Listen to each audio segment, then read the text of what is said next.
Have you ever been through a disaster? Do you remember the type of effects it had on you? Do you remember how long it took to recover from? Some of the challenges that you had?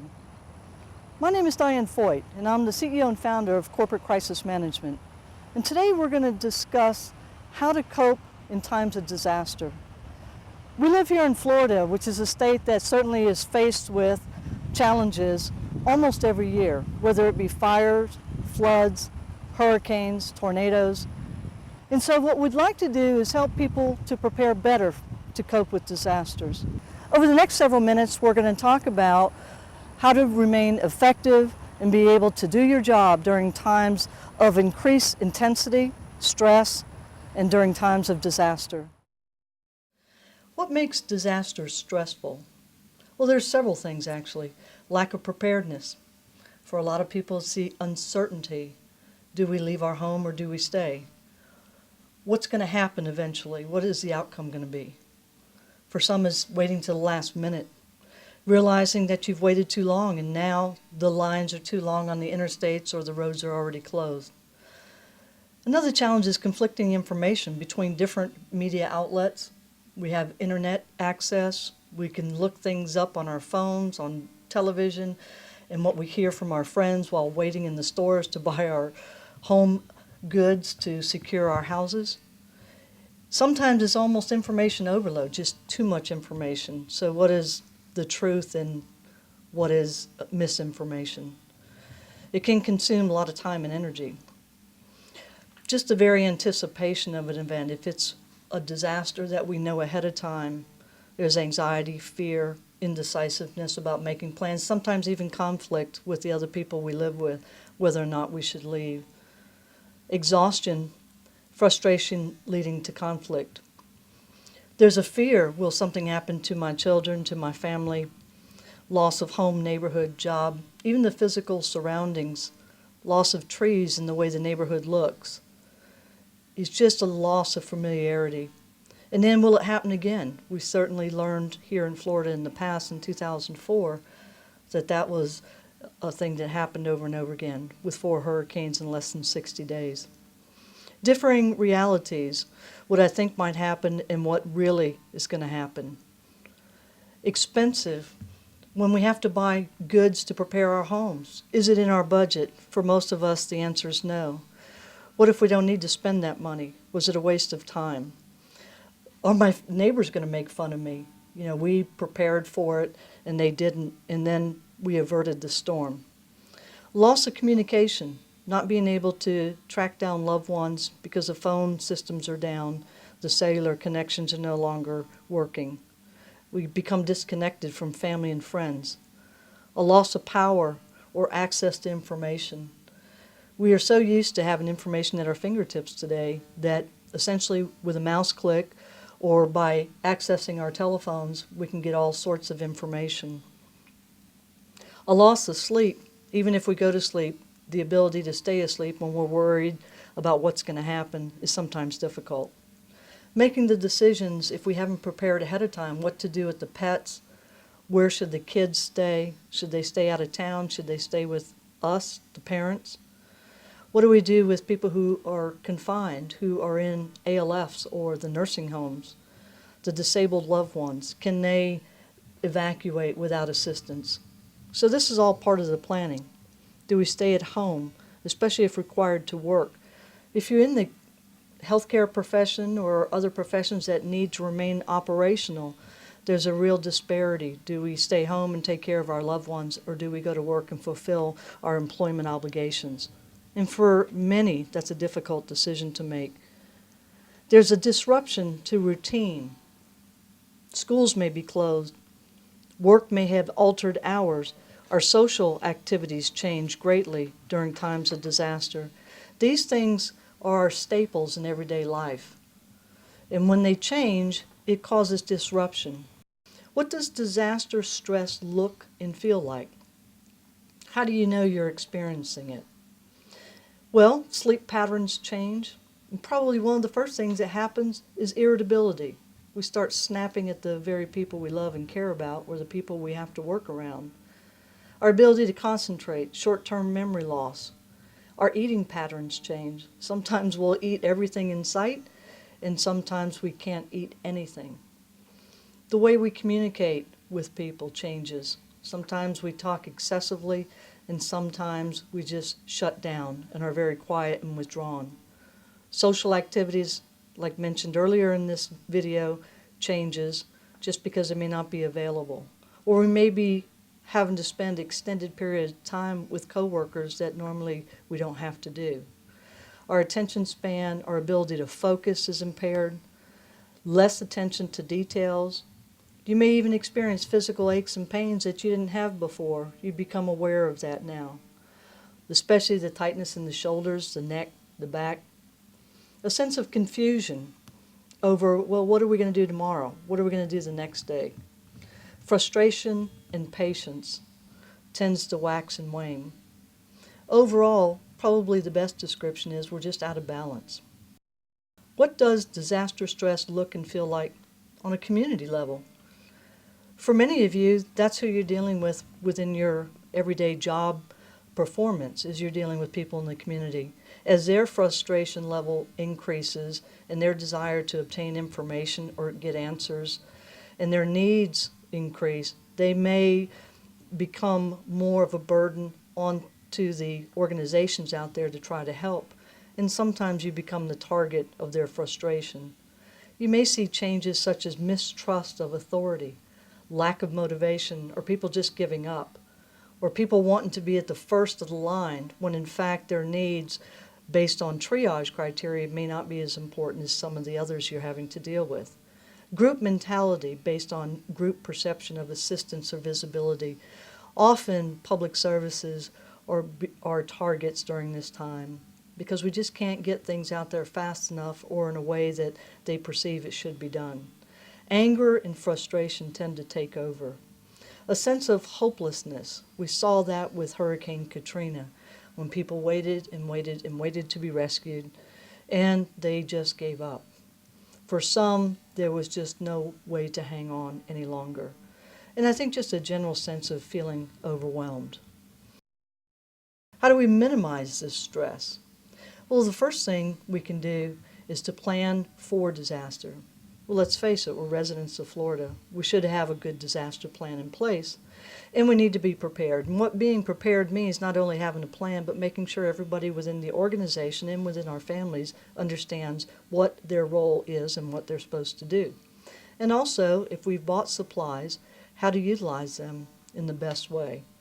How will we communicate? We need to have a plan for that because when we lose touch with people or our employer or our neighbors or our family, that creates a great deal of stress. So what is our alternative ways of communicating? One of the things that's very helpful that most people don't realize is text messaging also will continue to work when other such forms of communication no longer are in working order. It requires less bandwidth. So if you have texting available to you, make sure you add that into your plan. The other thing is practice the plan. Who's going to do what? Who needs to turn on the generator or board up the windows or whatever needs to be done at home? Because if we need to go to work, and for many of us, our job does require that we are out there helping others in times of disaster, probably the biggest concern for any of us is our families. So they need to be pretty self-sufficient, or we need to have plans in place with other people to help provide these services to our own family. We need to review these plans and revise them. We tend to talk about all hazards planning and emergency management, and that's a great idea. But let's face it, a fire or a threat of fire is very different than the threat of flood or even a tornado or hurricane. So although it may sound like a good idea, please keep in mind what we're most vulnerable for here in Florida. And the number one thing would be flooding, fires, and then hurricanes and tornadoes. So keep that in mind as you plan and prepare. Maintaining situational awareness is also another key factor in minimizing chaos. If we cannot avoid tunnel vision, sometimes it's just a matter of being reminded to step back and take a look at the bigger picture, not just what's happening at the moment, but what may happen over the next several hours, and being able to address that in a way that makes sense. What helps with disaster stress? Sleep when you can. Now, these are very practical pieces of advice. And that may mean 10, 15 minutes here or there, but it's important to be able to do so. Try to eat healthy. We tend to reach for comfort foods when we're under stress, but it may not be the best for us. If it's high in sugar and carbohydrates, that is less effective in helping us function under these strenuous times. If you can, even a little exercise helps, whether it be walking or even jogging in place. Connect with loved ones and friends. That's why that communications plan is so important. We have to have backup plans to be able to do that. Just knowing everybody's okay that we care about makes a big difference on our stress level. Maintain a sense of humor. I think that's real important, but we also have to be aware of where we are when we exercise that. Victims of disaster don't necessarily appreciate workers' humor, so be mindful of the people that are around you. Whenever possible, participate in meaningful activities such as visual or gatherings for the community. It is helpful to hear of the accomplishments and to see that people are moving on in their daily life. Reflect on daily progress. It is easy to focus on the negative, what you didn't accomplish for the day, but it is much more productive and healthy to reflect on how things are getting better little by little. Keep a record of the events if you can write it down or have video or pictures, because often it is something that in the future may be helpful in teaching others what to do, or maybe even for your own family plan on how to do it better next time. Confide in others that you trust.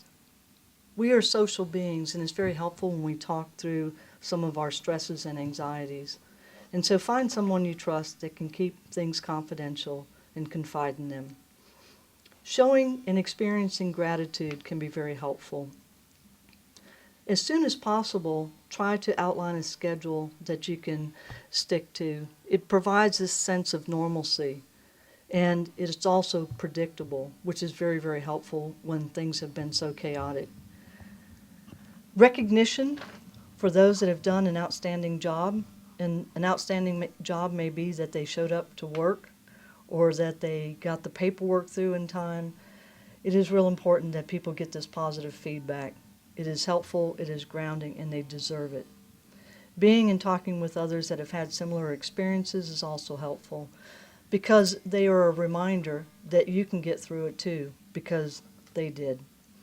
Having some downtime, just quiet time to be alone, to reflect on the day's activities can be helpful. Doing things that make you feel better, however small that might be, like your favorite sandwich or your favorite soda. Things that are very small but a part of our everyday help ground us. A release of emotions in a safe place can be helpful. It's just kind of a cleansing and a letting go, and there's nothing wrong with that. It doesn't mean that there's any weakness in you. It just means that it was time to release some of that energy. A shift in focus from what has been lost to what has been gained through experience. There's never been a disaster that in hindsight people haven't learned from, and eventually you will see that silver lining. Whenever possible, look towards the future. It is there for us to behold. Myths about disaster. In so many cases, you will hear people talk about, well, in that storm we didn't leave, we didn't evacuate. That couldn't happen here. That's never happened here before. That is not a protective way of looking or preparing for the next disaster. Another myth is it's never as bad as the media portrays. It can be much worse. It doesn't mean that it's always going to be in the newspaper or the headlines in the 6 o'clock news. The government will save us.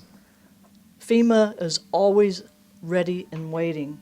It is our responsibility to be prepared for disaster. The government will be there to help, but it probably won't be on day one.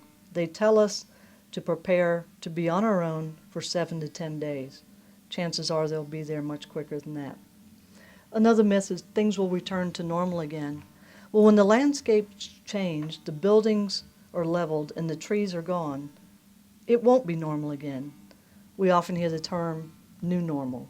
That's probably something we can plan on, that it'll be different, but it'll be okay. Another myth about disaster is that people often say, I'm tough, nothing ever bothers me. Everyone is touched by disaster when it occurs to some degree or another. If we don't talk about it around the kids, they won't be afraid. That's probably one of the biggest myths and one of the more dangerous ones. We are the teachers of our children. We teach them how to cope. It is important for us to talk to the age level and the maturity level of our children, but that we don't hide it from them, because we are teaching them by our very example how to cope and how to make it through and how to remain positive. They need that from us. The next myth is we can prepare for it when it happens. We've all seen the news media clips of everybody standing in line at the home repair stores. Probably not a good idea. The best time to prepare for our disaster season here in Florida is probably in early spring, so that we're not the ones standing in line. Something we saw a lot in Katrina is that people left their animals behind thinking they could survive. For many people, their pets and their animals are part of their family, and that could be a great stressor. So have a plan for the animals. They don't survive on their own in a lot of cases, so have a plan. Know the shelters near you that will take them or get them out of harm's way however you can. And the last myth, I lived through one before without doing anything, so I don't need to do it this time. That's probably one of the more dangerous ones to believe in. Just because we've been fortunate doesn't mean we can always count on that as a preventative plan for disaster. Let's be prepared and let's survive. Thank you for taking time out of your busy day to review this important material. It is our hope that when we are faced with another catastrophic event here in Florida, that this information will be useful to you and to the people you serve. Thank you for joining us today.